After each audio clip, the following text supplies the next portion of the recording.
Hey guys, Riley here from the Awesome Players Off-Road Motorcycle Club.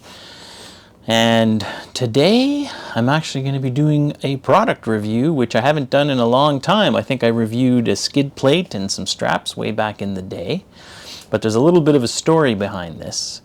I was watching Nerd1's channel. I'll put a link to his channel. He's a guy from Australia. Very good channel. And he was doing a review on this Apple CarPlay device for motorcycles. I watched the review. I enjoyed it thoroughly. I actually went on their site to buy the thing and decided I'd buy one the next day. And the next morning when I turned on my computer, there was an email from Carpuride saying, "Would you like to review it? And we'll send you one for free." So I said yes, and this is what they sent me.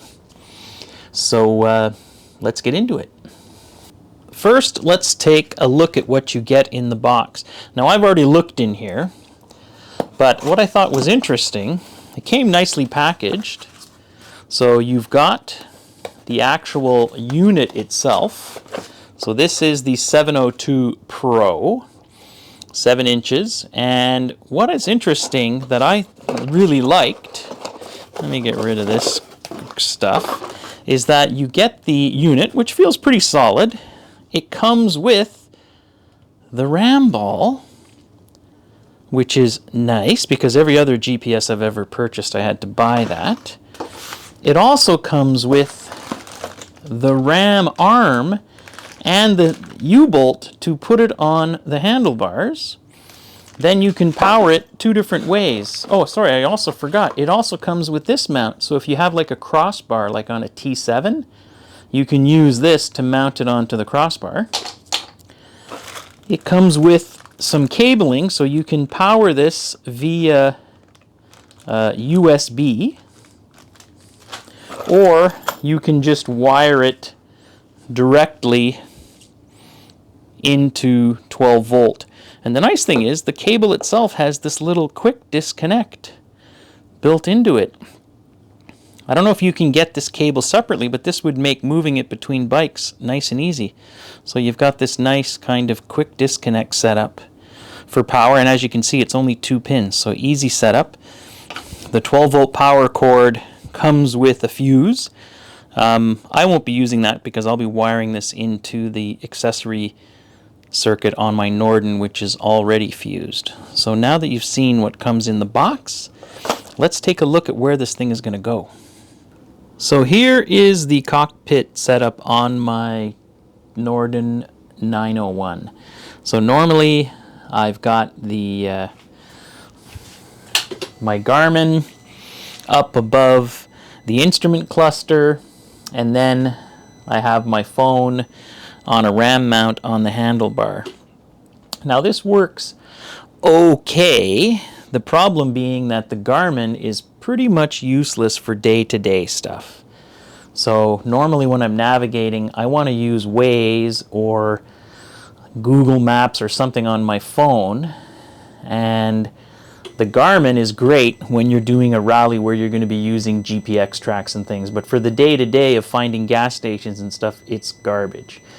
So I've been using my phone to do most of my navigation on this bike because this is the bike that I just drive around on.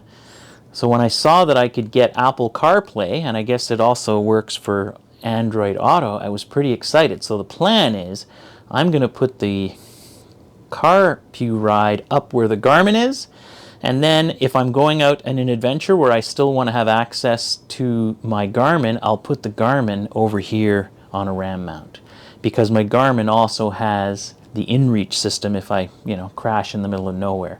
So that is the plan. Now, thankfully, the Norden, like a lot of bikes, comes with a spot to put an accessory like a GPS mount. And there's power here.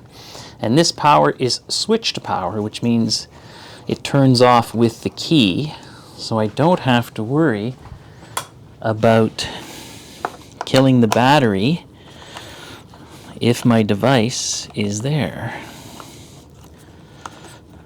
So this Garmin actually has a power supply, which is also tucked in here, which I'm going to have to get rid of. Now that I've removed the Garmin, you can see this is the factory connectors most Husqvarnas and KTMs have this switched accessory power, and I added the little red zip tie there to show me that this is positive. Since removing this RAM ball seemed to open up the device to Mother Nature, I put it back on. So it's not going to work with the mount that worked for the Garmin. So I took the block off plate. So this is the plate that came with the bike. And I pulled out some tools and I drilled a hole and I've mounted a RAM ball to it. So now I think I'm going to drill another hole here for the wire, and I'm going to get that ready. So now you can see I drilled a hole for the wire. I had a grommet that came with something else. I put the grommet in. So now we're ready to wire this into the bike. It is actually the next day. So I realized yesterday that I also needed power for my new wireless charger for my iPhone. So I drilled a second hole, put another grommet, and now I'm going to install this. I did power things on briefly to make sure it worked. So all the wires are going into my two connectors here. This is already fused by the bike, so I don't need a fuse in here separately. And as I mentioned before, this is switched power, so it's dead when the bike is off. So now I'm going to tuck all the extra wire in. I left everything super long just because I don't know exactly what I'm going to do, and I may want to move things around, and there's lots of room in here to tuck away a big bundle of wire. So I'm going to get that zip tied up, and then I'm going to bolt the RAM ball on, install the screen. It did turn on briefly yesterday, and I was impressed with how bright it was. So I'm going to get that going, and I'll see you on the other side. So here we see the finished installation. This is the power cord that's going out to my phone charger. And here's that nice little threaded connector that actually powers the device. So now I guess we get ourselves a RAM arm and we put the screen on. Here we go. I'm using the supplied RAM arm, although it may be a bit too long. I'm going to check. I think it's going to be too long with the windshield. I really like this little connector. Screw that together. It even comes with a little cap to keep stuff out of it when you're not using it. All right, now let me just test fit the windshield. Yeah, I need a shorter arm. We are back with a shorter arm. The problem with these short ones is they don't have the spring that holds things tight. But let's see here. Ah, yes, that's cool.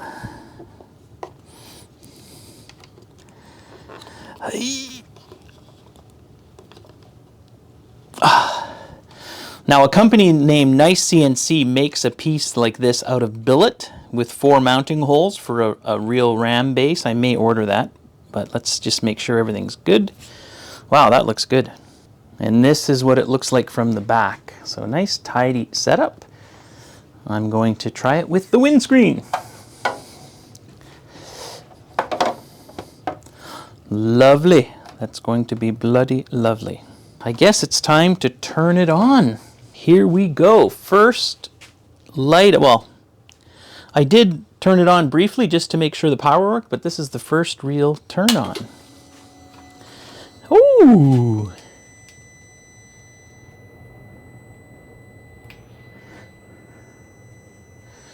Wow. Now you see how bright that screen is. I mean, the Husky screen, the default, you know, the screen for the bike is bright, and that screen is even brighter. It's actually a little overexposed. That looks great. Wow. I'm going to go read the manual on how to sync up my phone, and then I'll be right back. All right, let's try to get this phone hooked up. Settings. Bluetooth. BT discoverable. Okay. Let's go to Bluetooth on my phone. Oh, Ivan is sending me messages. Bluetooth. There it is. I think that's it.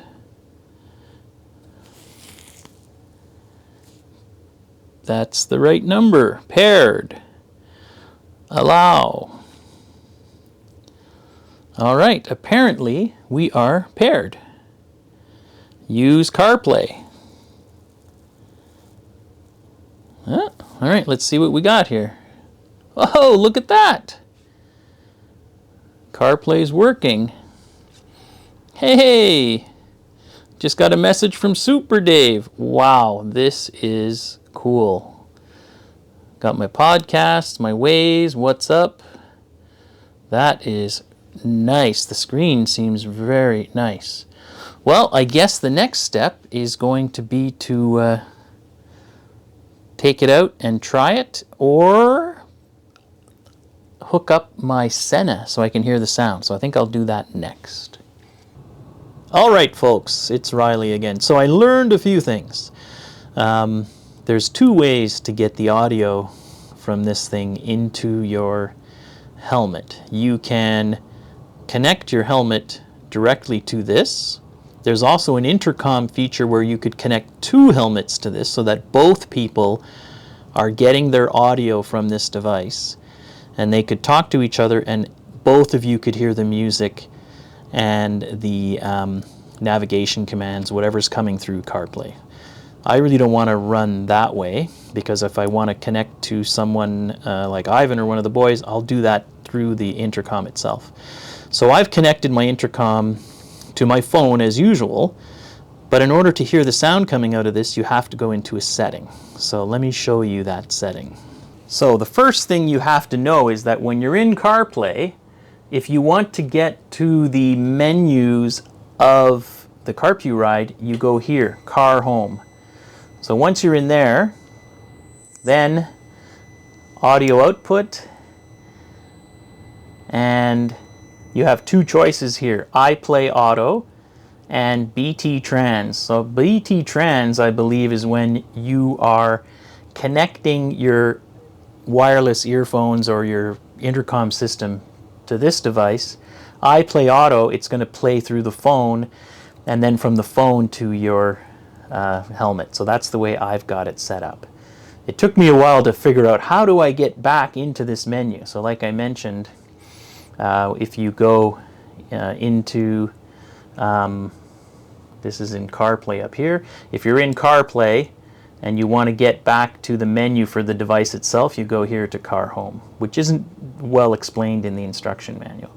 So now everything's working, and it's very nice. It's going to be so much easier to navigate on this screen.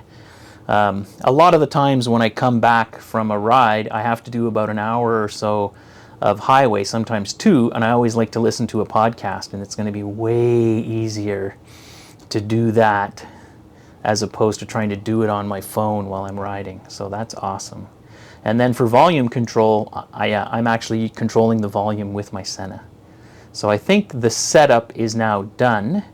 I guess the next step is to take it for a spin and see how it works in the real world. Well, if you're like me, you probably make one hell of a mess when you're trying to do stuff. So you know what? Before we go test this thing in the real world, I guess I'm going to take a few minutes and clean this mess up, and then I will see you outside. Good day, folks. Cleaned up the garage, and now we're ready to go for a little test drive. My phone is on the wireless charger, so let's see what happens. Starting up. It's telling me the sound is coming from the iPlay Auto output, which means it's going to the phone, and from the phone it's going. Let's try playing something. Eternity. I couldn't, Oh, it's a challenge. You guys can probably hear that. I think it was fair, and That's I cool. think it was the right thing to. Let's go back to the main menu. Let me try doing something with maps. Directions to McDonald's. One possibility I see is Ooh. McDonald's on Boulevard St. Jean and Dollar d'Ormeau. Look at that. That's cool. That's exactly what I'm looking for. All right, here we go. I don't want to move my cars in the driveway, so I'm going to have to hop the old curb.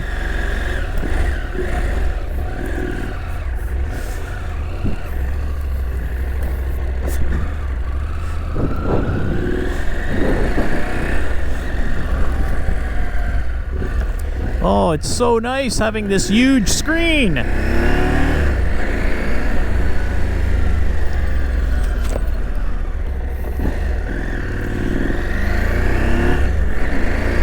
And it is bright. It is as bright, if not brighter than the Husqvarna screen. It's certainly showing me more than my phone in this light. It's not super bright out right now, but wow. That is really nice. I really don't understand why the original equipment manufacturers don't implement this on motorcycles. Husqvarna has their own native navigation app, and I installed it on my phone, and I connected my phone to the bike, and I jumped through 1,000 hoops, and it was garbage. So I ended up putting the phone back on the handlebars and navigating using my phone. So I don't know why they bother wasting all this time and energy trying to develop their own navigation app when you have Apple CarPlay and Android Auto that constantly update. Everyone's familiar with the interface, and this is gorgeous. Oh, that is so much nicer than looking at my little phone, and the fact that it's got the much bigger screen makes it so much easier to operate with gloves on. Alright, I won't bore you with my entire commute to the grocery store, but all I can say is so far for me, navigating, reading text messages. Let's see here. Ooh, gonna crash. My text messages are there. Oh, all good, all good. These gloves don't work too well for, whoops. The touch on these isn't the greatest, but love it. All right, guys, I will talk to you a bit later. Let's talk about a few concerns. Is it as solid as my Garmin 700i? That has been fully submerged at least once or twice and has been on the handlebars of my 701, smacked by 1,000 branches, and I can just say that my impression from handling it is that no, I don't think I would want to have this out in the out on my handlebars of a dual sport bike being smacked by branches and getting pounded on a weekly basis. But it's certainly on a more street bike setup, or behind a windshield or a nav tower or something, I'd feel a lot better. Longevity, all of my Garmins have lasted until they were so outdated I decided to get rid of them. So it was never an issue of them really dying so much. This, who knows? I'm kind of embarrassed that I didn't even know these things existed. I usually think of myself as being pretty up to date on what's out in the market, but nobody was talking about this in the Norden 901 page, the 701 page. I don't really hang out over on ADV Rider anymore, so I guess other people know about it. A friend of mine who's in a local motorcycle club, he seemed up to speed on these things. So I think if I had known about these, I probably would have set one up on my bike a long time ago.